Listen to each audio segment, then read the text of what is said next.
What's up, RT students?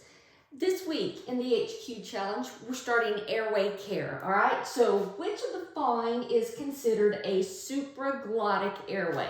Now, supraglottic means above supraglottic, the glottis. So which of these are an airway that's considered above the glottic opening?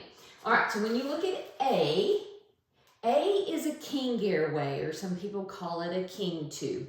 B is a double lumen endotracheal tube. Now, a double lumen endotracheal tube is designed to go into a main stem bronchus. So if you look at this one is designed to specifically go into the left main stem bronchus.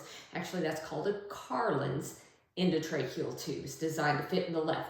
Well, if it's going in the left and it goes down into the trachea, that is not a supraglottic airway. It is an airway that goes below the glottic, right?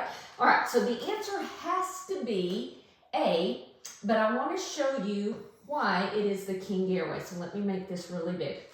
So a king airway is designed to be inserted blindly. Once it is inserted, you have two cuffs that airs up. Now, one of the things you need to remember, when you push something in the airway blindly, it's going to preferentially go to the esophagus. And if you will see, this airway has moved down into the esophagus.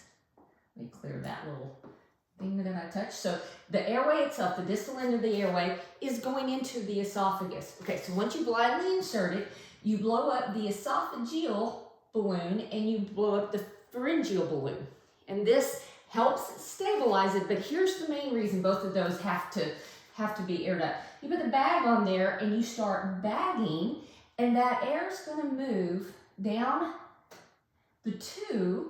Okay, it can't go this way because this end is capped off. There's not an opening at the esophageal end, but what there is are three little holes. Let me just make this a little bit smaller so we can see. There are three little holes right here. And so when you bag, that air goes down. It can't go this way. It can't go back at the airway. It goes through these three little holes or little slits into the trachea.